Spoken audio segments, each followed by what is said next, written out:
Verdict. How do you know? How do we start Final Verdict? RoboCop. Welcome, right? Welcome to Final Verdict. I'm Bell. I'm Jamie. I'm Plouffe. And this week it is Jamie's pick. It's true. Oh, sorry. You wanted me to introduce it. We're listening to Deja Vu, the debut album of Crosby, Stills, Nash and Young. Oh, it's the first one with him? Yeah, it's the second album recorded by Crosby, Stills, and Nash. Wait, so they did one album by themselves and they're like, nah, this isn't right. We gotta add Neil Young. He just joined. Yeah, he was available. He just showed up and was Walked like, down hey, to Canada and was like, wait, guys. you guys Woodstock. could really use a fourth. At Woodstock, Crosby, Stills, and Nash were a featured artist, and Neil Young came on for the second half of their set. Do you know he's a Canadian? Yes. Yeah. I did not know that until he started singing about Ontario lakes on this album, Northern Ontario. Yeah. And then I was like, oh, what? So Neil Young is from Omemee, Ontario, Cool, sure. which is Never heard of a it. very Town small name. town near where I grew up. Mimi. Omemee. I believe it is indigenous in name. The town was sort of near where I grew up, and the public school in Omemee is named after his father, Scott Young. Scott Young was at one point more famous in Canada than his son, because Scott Young was a sports writer, and he hosted Hockey Night in Canada Classic. with Foster Hewitt in the 60s. Anyway, Scott Young has a really good book called Neil and Me, about coming to terms with the fact that your son is less or more famous than you, and you know What is there to come to terms with? You're just no, proud it's of not really him. coming to terms. It's like You talking say, about how yeah, that's awesome. My son is it's famous. an interesting memoir about growing up, you know, and stuff like Sure. that. Anyway, yeah, Neil Young, Canadian. Everyone else, American. no. Graham Nash is British. Oh, I had no idea. I know Crosby, So and I know like Crosby, Stills, Nash and Young, and I know Neil Young, but I did not know Stills or Nash until I started listening to this. okay, so David Crosby was the founding member of the Byrds. Yep. Their famous song was the cover of Mr. Tambourine Man. Yep. He left the Byrds in 1967 after going on a political tirade at the Monterey Pop Festival, Oh, and they asked him to leave. was he saying communist stuff? No, he had a whole bunch of like conspiracy theories about who shot Kennedy, Oh, and some other stuff he was talking about. He also was on an incredible amount of drugs, which is a recurring theme in David Crosby's career. a young man in the late 60s, you don't say.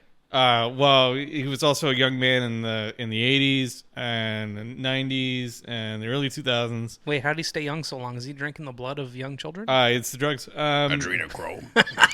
And Stephen Stills was a founding member of the band Buffalo Springfield. Oh, Their big hit is For What It's Worth, which is a good song. It's that one that goes, stop, hey, what's that sound? everybody look what's going Yeah, there you go. down. Yeah. Which Neil Young was also a member of. Yeah, I always thought that was a Neil Young song. That is a Buffalo Springfield album or song. And then Graham Nash was the lead singer of the band The Hollies.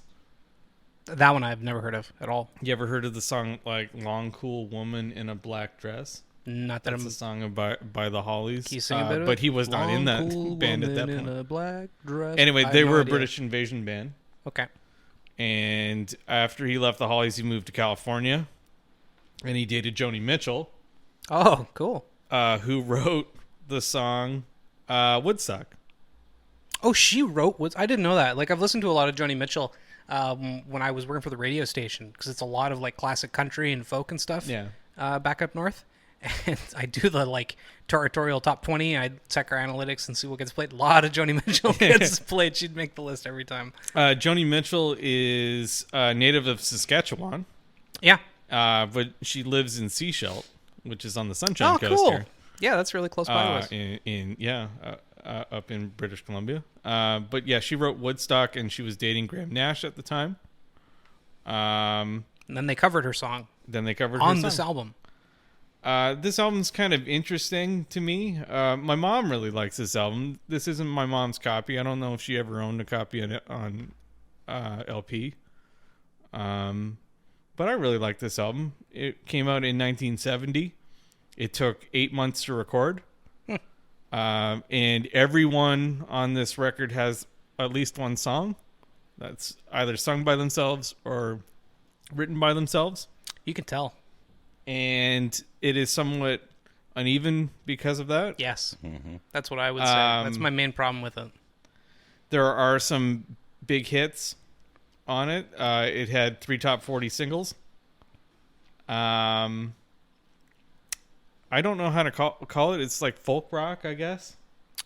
Yeah, it kind of teeters back and forth between like this really cool like rock that's got a bit of kind of cream to it on some tracks, where it's a little bluesy and it's a little psychedelic.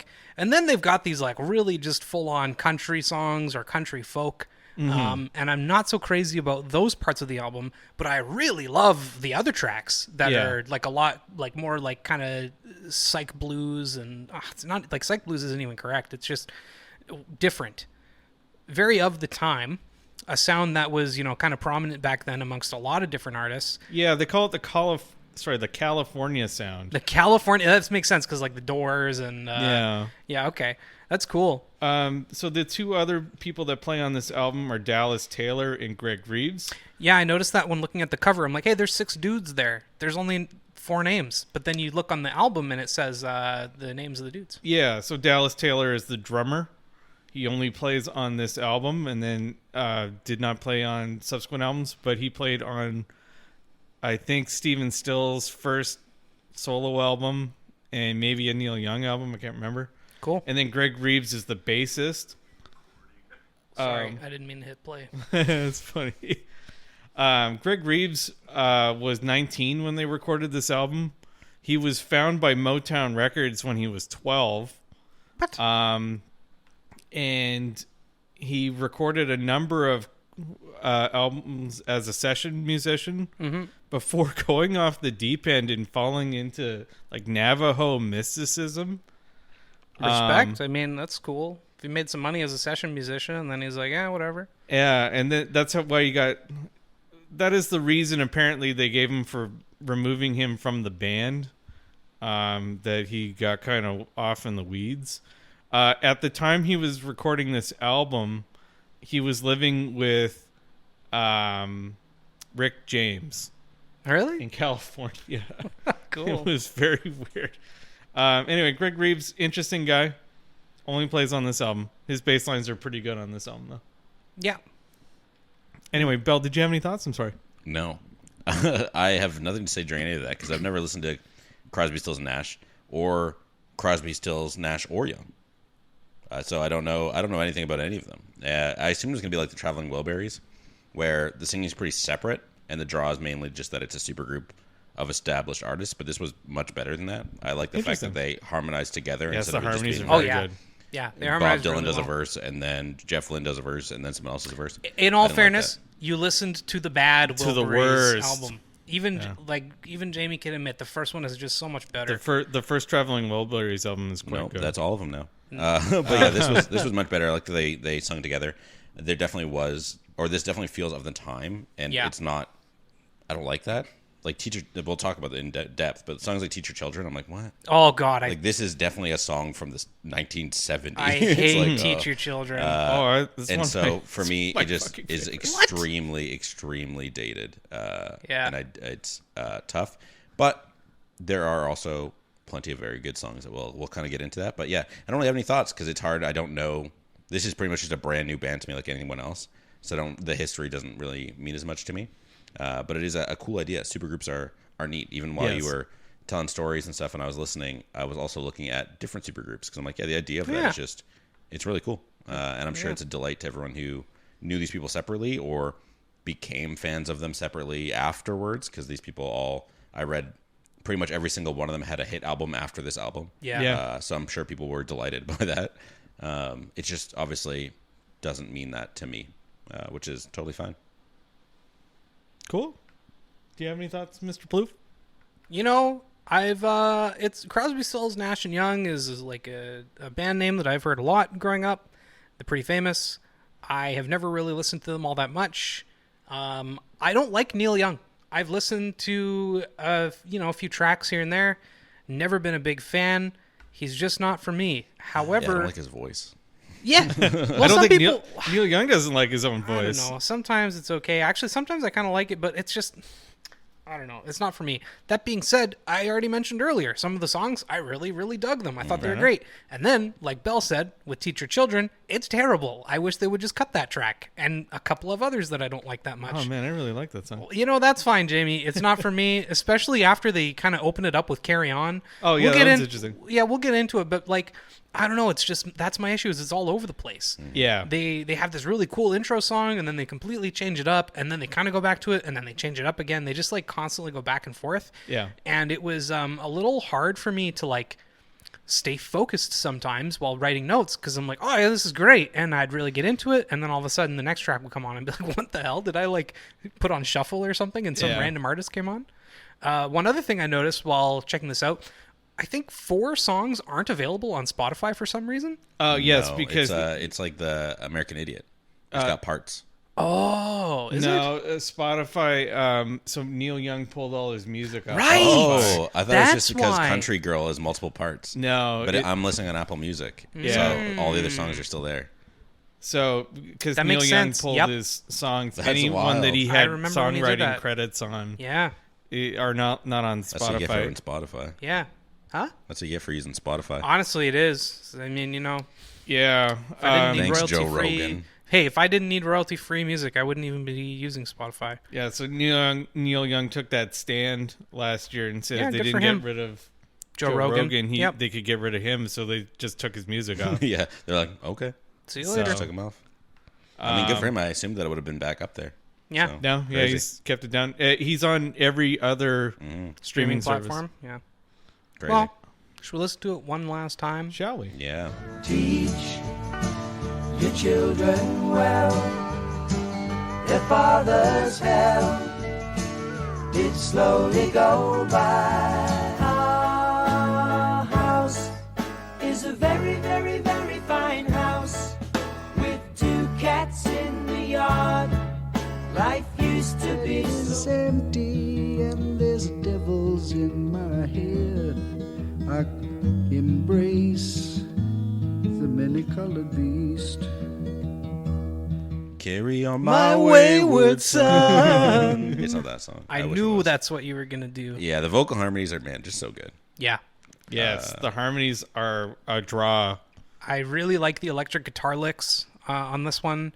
And it becomes kind of Beatles-esque or creamy around halfway through. Yeah. And I kind of like it, but I don't know if it needed to go that, like, creamy. But it's still good overall. And it's got a long fade out. I like the cut to the vocals for the split to the second half of the song. Yeah.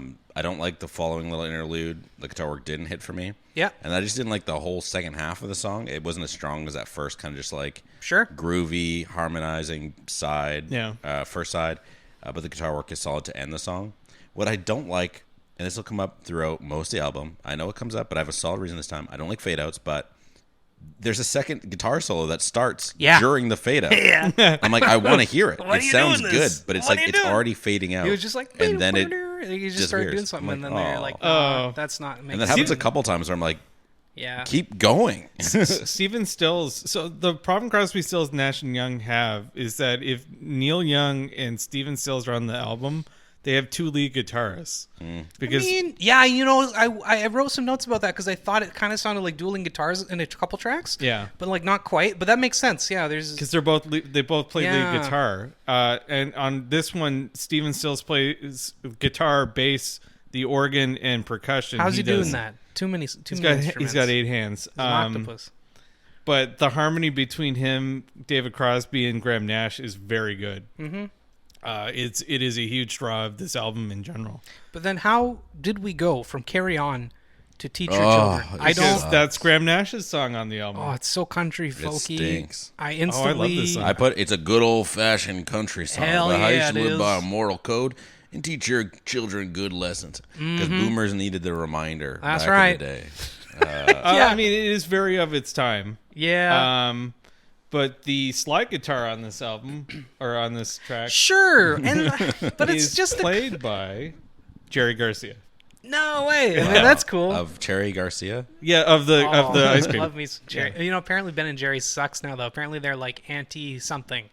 I don't know. It's bad. I don't think so. No. Yeah. I'm also That's going why for someone asked. willful ignorance. Yeah. Someone asked on the WAN show about what Linus thought about Ben and Jerry's last week, and I didn't understand why. Oh yeah, it's because it's anti-vaccine or anti. Anyways, this is all hearsay. Yeah, we don't know for doesn't sure. Matter. Doesn't matter. I'm not a fan of the unmatched singing in the second verse, as it gets pretty jumbled. There's like a kind of a call and answer, but it's like their call and answer call is like in the middle of the answer again, so it's just like a bunch of words coming at me, and I don't like it. Yeah. And the song's cheesy, and I don't want to listen to it, but I bet it was popular. It's it was hold on, let's get to it. It went to number 16 on the Billboard Hot 100. I believe it. Peaked at number 28 in Canada. I'm actually surprised it's not more popular in Canada. I can see Oh, something sorry, like a it Cabin. went It's to boring and number cheesy. 8 in Canada. even for 50 years ago, it's boring and cheesy. No, absolutely No, not. absolutely I not. hate It was this very song. of a time, and people enjoyed it. Nah. What do you mean, no? There's so many. 16 isn't that high, and 28's not that high. Like, sure. No, Sorry, 8. Oh, 8. Yeah. Oh, I thought you said 28. He did. 8's, Yeah. 8's Correct. very different. Sorry, it went to 28 on the easy listening chart, which is a different. But in the rock chart, it got to 8. Wow, rock. Jamie, what do you like about this song? Yeah, what do you slide like? guitar. I don't know. Sure. Graham Nash's voice is pretty good. I just think there's a lot of good slide guitar on a lot of country songs. That's what I'm thinking. I'm like, is that special? Yeah. I don't know. Slide guitar is interesting. I like it too. I love a really good lap steel guitar as well, but it's like, for me, it's just the classic country slide guitar licks. And maybe that's because this is from 1970. Yeah. And it was newer at the time. It is classic country because you're in the middle of when classic country takes place. I know. I get it. It's okay. It just doesn't fit. I have an actual country album that we'll cover one day. Oh, sure. That's fine. I like actual country when it's trying to be country. I don't like when it's like right after a song, like Carry On. Yes. You know, that's... Yes, I will say, like a number of albums that we have covered in the past, It's all over the place. it has a problem with knowing its order. Yeah. Made me almost cut my hair. Oh, This was a weird one as well. I liked it. I was like, is it just a song about needing to cut your hair? Yeah. And then I read like maybe it's hippie about paranoia. The Yeah. sign and said I read it was also about long-haired, like freaky how people. you grow your hair long as a protest to Vietnam, and I was like, okay. Yeah, it's I thought it was just like I 1970. don't want to cut my hair. I don't want to. These guys are I all like almost cut my hair. 25 at this point. Yeah. 20 to like 30. 20-something, yeah. Mid-20s. Early 20s. Yeah, I liked the second verse. I thought it was a lot stronger, and the following guitar solo was really good as well. Yeah. This song was almost cut from the album because Stephen Stills thought David Crosby's vocals were not good on this Really? particular I track. like the singing quite a bit. Yeah, I like the rawness of it. Yeah. Because even though the lyrics didn't resonate with me, like the vocals and lack of harmonizing was good because it was like, wow, this is so different from the last songs, Yeah. which is also negative because it's like, wow, this is so different from the last songs. I think they could have eased it in a bit better, but I did like it. Yeah. And again, I wish it wasn't a fade out because there's vocalizing and jamming that goes on as it Yeah. gets quieter. Like you can hear him yelling and I stuff like know. that, and it feels so powerful. And it's like, Yeah. no, come back. So to bridge between Crosby, Stills, and Nash, the previous album, and then this album, they released a single earlier in 1970 called Ohio, which is about the murders at Kent State. Okay. And that's even more impassioned. I believe the lead vocal is David Crosby on that one. Anyway, that song is not on this album. I don't think it's on any Crosby, Stills album. It was like a single that they put out. But I like David Crosby's voice. I think it's pretty good. Yeah, I thought the guitars really complemented each other nicely on this Yeah. one. And I like the bluesy tones. It was good. Good song. Helpless. It's my favorite song. It's Sucks. back to that good old folky country. It stinks. Man, I was like, this song must be written by Neil Young because the first line. And it is. I don't like his voice. This song is fine at best. I don't know if Neil Young's voice is for everyone. I don't even know if it's for me sometimes, but Helpless is a good song in the sense that it covers something that I understand. Sure. It's about Ontario. Yeah. I thought it felt weird hearing about Ontario from a mostly American band. And that's when I ended up like looking up Neil Young and realizing he's not just American. He's actually a Canadian American. I had no idea. See, what I like about this album is the folky stuff. And like I'll probably never cover a Neil Young's album because you guys hate it, and I don't need to hear you guys hate it for half an hour. Hey, I pick albums all the time. That happens all the time. It's okay. But like Helpless, I own like several copies of different albums that have a version of Helpless on it. He plays it on with the band on their the Last Waltz album, which is about the band's last tour, or sorry, the band's last concert. That's probably the best version of the song. I will say I like this one a lot more than I like Teach Your Children. I'm still pretty tepid on it, and I've never really liked Neil Young, but I do like Helpless a lot more than I liked Teach Your Children. He sounds like Herbert from Family Guy. Sort of like a young Herbert. His voice is kind of shaky, but his I think what I like about Neil Young is that he's pretty good at writing a song. Mm-hmm. He'll write a song that has a lot of imagery in it. Yeah, he is. God, he reminds me of Robert Frost. Sure, he's like Robert Frost, the songwriter. Yeah, he really writes. He really paints a picture with words. He really does. Yeah. But yeah, I get why you guys wouldn't like that. I mean, you guys didn't like. It's just the placement. Yeah, sure. I just once again they're alternating these sounds, and I like one of them more than I like the other, and they're so different that it drives me nuts when they go back to the like more country or folky stuff. I don't hate the folk. I mean, I did not. Okay, I hate Teach Your Children. Helpless is fine. I just don't think it fits on this album. It fits on this album if you think of it as you're getting one or two songs from each of the performers on this one. Sure. So, and then we get into Woodstock. There's a cover song of Joni Mitchell. Yeah. Who was not at Woodstock. She wasn't at Woodstock? No, her she just wrote about it. Classic. Her manager told her not to go because it would be career suicide. Wow, what a fool! That guy was an idiot. What an absolute fool. And now, any of the other Woodstocks, maybe fair. The only Woodstock I know is Woodstock '99, and that one was fire. Not in a good way. Literally. Yeah. But yeah, she wrote the song having not gone to it. Getting witness testimony from other performers. I thought it was a good cover. It is a good cover. Yeah. I didn't listen to the original, but it's fine. It sounds like a Joni Mitchell song. I don't know who Joni Mitchell is, but I like the chorus. The verses are whatever, and I don't want to listen to the song, but I like the chorus. Fair. It basically just tells the story of going to Woodstock. I'm very aware. Yeah, it's like a guy's walking down the street. He's like, "I'm going to Woodstock." He said, "Can I go too?" Mm-hmm. I'm like, "Wow, that's inspirational." Because there's like a million of us now. I was like, "Wow, yeah, you skipped a lot of steps there, but here we are. There's a million of you hitting Woodstock." Rest of the owl. And then it mentions the guy who owns the farm, Max Yasgur. That's Yasgur's farm. And yeah, that's about it. I don't know. Yeah, it was a big hit. I think it went to. Let's see where probably when was Woodstock? With 69. Was it that recent? 69 or 67? Or yeah, it had been the previous year. Yeah. Oh, that makes sense why it was popular then. Yeah. It was so fresh in people's mind. And like it probably clicked with a lot of people who wanted to go but then couldn't go, and they're like, "Yeah, this sounds exactly like what my experience would have been like." Mm-hmm. Went to number 9 in the United States. Cool. Went to number 2 in Canada. Or Teach Your Children. So it was one of the It was a large hit for them. And then we get to side 2, which begins with Deja Vu. I gotta say, side 2 is much stronger in my mind. So much better. Interesting. I love much stronger. I love the synchronization. So it starts with Deja Vu. Yeah. Yeah. Everything else, if this was an EP of just the second side, I'd be like, dang. This is a. You'd buy it? It wouldn't be top spot, but it would be really high up. Dang. But the first half is really not good.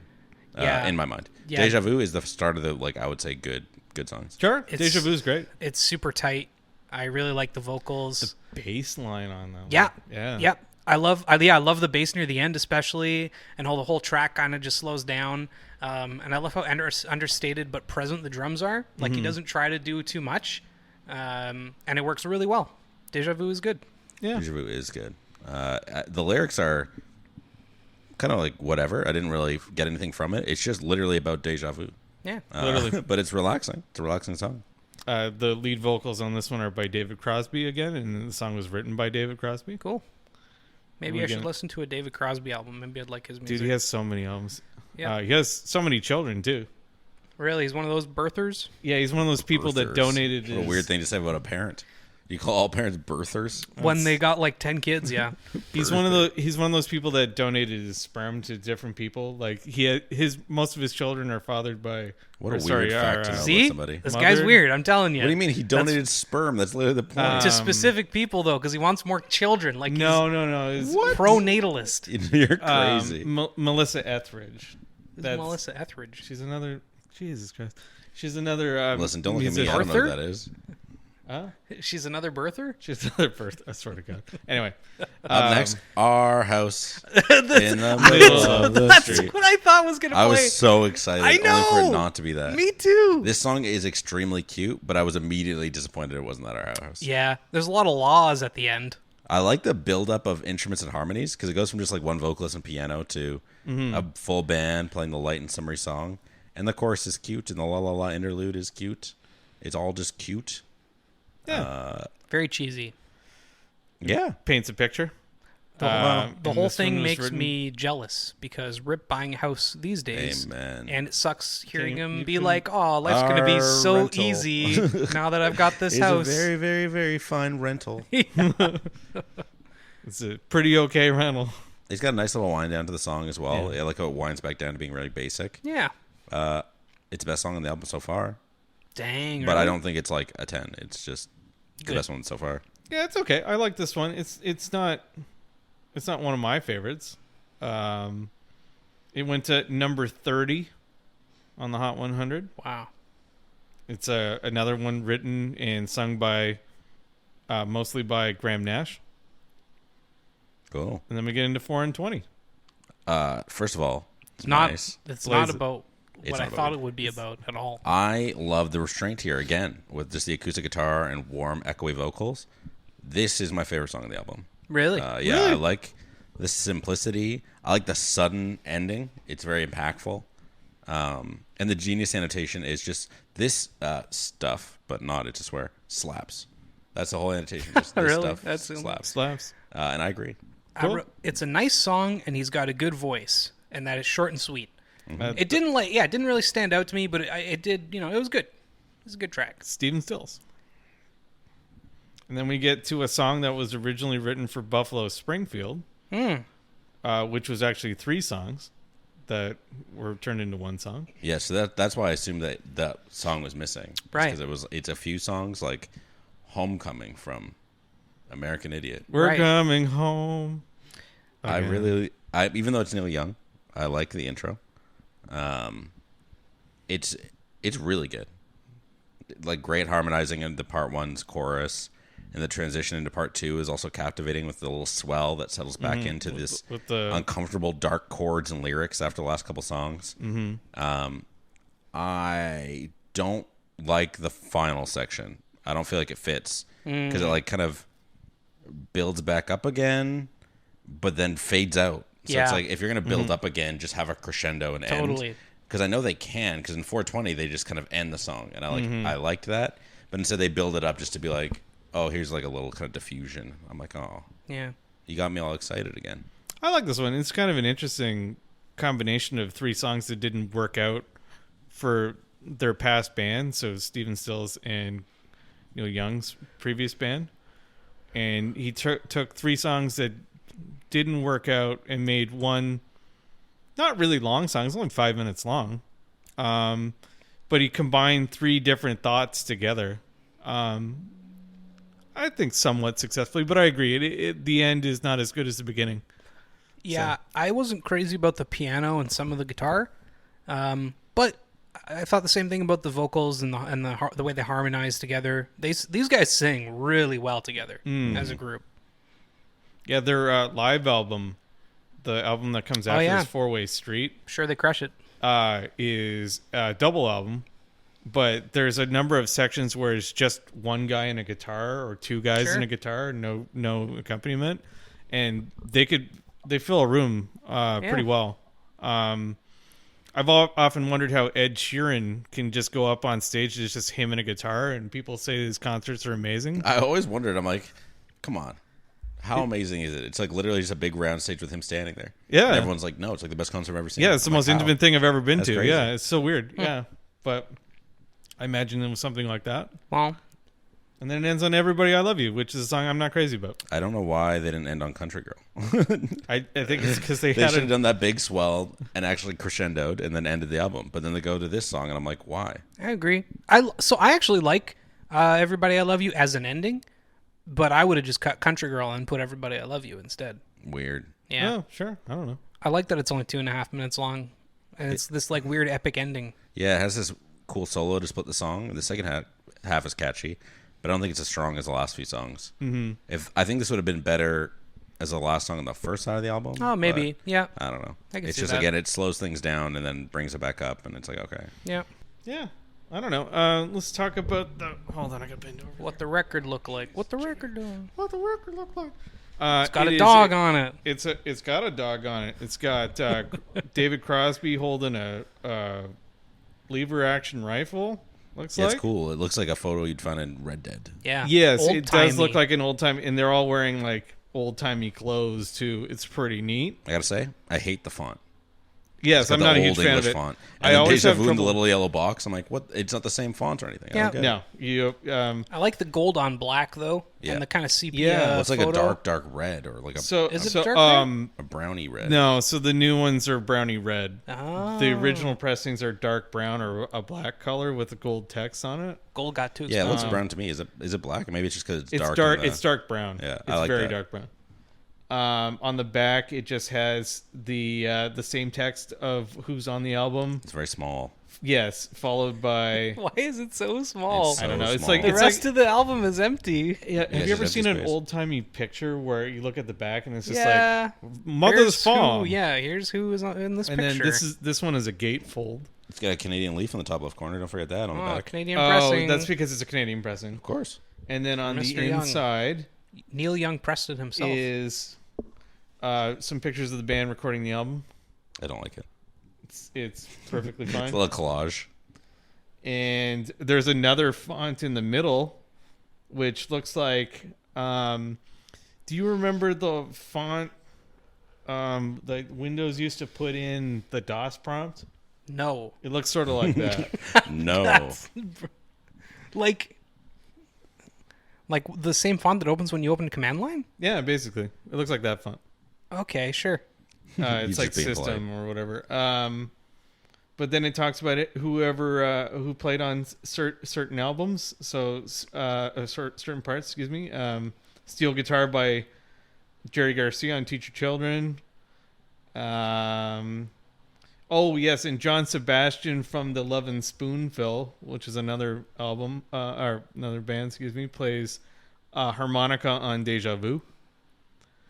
And then what else we got? Oh, it has the.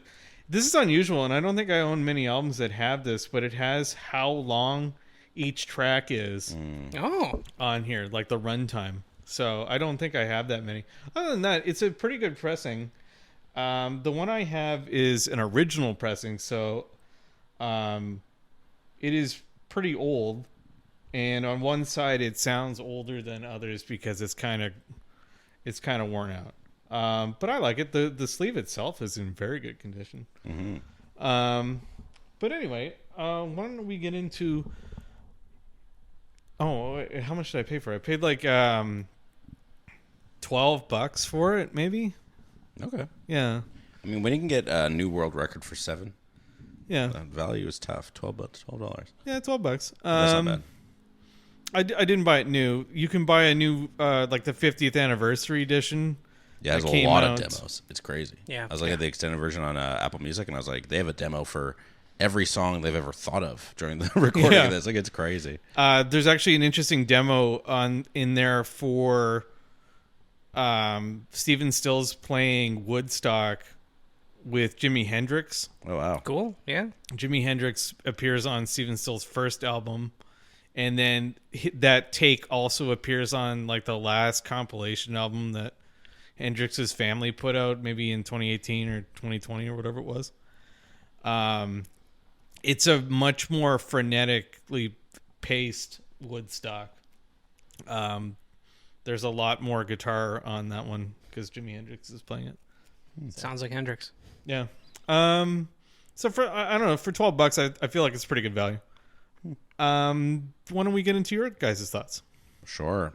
Man, if you cut out Carry On, Teach Your Children, Helpless, and Move Everybody I Love You, you've got a hell of an album here. I enjoyed this a lot more than I thought I would, but side A really had me on the ropes. I thought this was going to be a big miss, only for B-side to kind of blow me away until the end.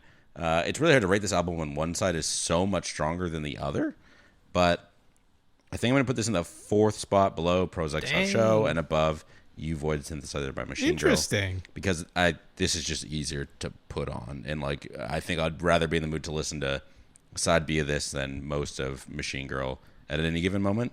But I feel like I'll probably get more enjoyment of You Void Synthesizer over time, because like I just really enjoy some of the sounds on that album. Yeah, there's lots of great artistry on this album, but it's also extremely dated and doesn't hit the same way for me since I'm not a boomer and have no memories of Woodstock or Vietnam or anything like that, because I was negative 30 almost. So it's like it's crazy. It's worth checking out the album if you start with Our House though. Okay, but it's not that it's not that Our House. Yeah, in the middle of the street. Mm-hmm. Yeah, that's a great song. Plouffe, what about you? It's okay. I really like what they're doing with some tracks, like Carry On and Almost Cut My Hair, but then I get bored during a lot of the rest. However, they're really good at playing and singing together, so even when I was bored, it was hard to not appreciate their talent and voices. I give it like a solid 7. I think it's good, and I would love it if they cut a bunch of tracks and release it as an EP. But as it is, I probably would never choose to listen to this simply because of how much it changes throughout the album. Mm-hmm. I would definitely pick tracks from it and add it to a playlist or something, but I wouldn't put it on front to back. I agree with you actually on that. There are certain tracks on there that I like more than others. Like, I don't think I'd listen to Almost Cut My Hair all the time. Sure. Yeah, I find it funny how we all have like totally like different views on a bunch of these songs. Like, some of us love them, some of them hate them. But yeah, I don't know. Yeah. So for me, this is an album I actively sought out to find because I enjoyed it.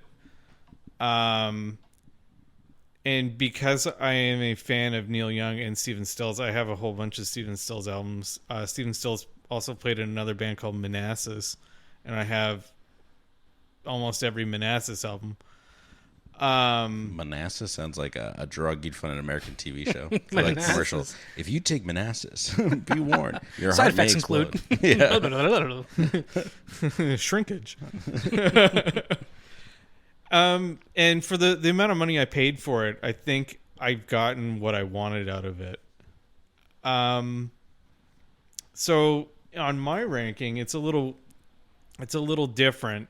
I think it's probably like a 9.5, maybe a 10 on a really good day. Like on a clear day, you can see Deja Vu kind of thing. But I think it's pretty good. Rolling Stone thinks it's the number 220 album of all time. Wow, really? Ooh.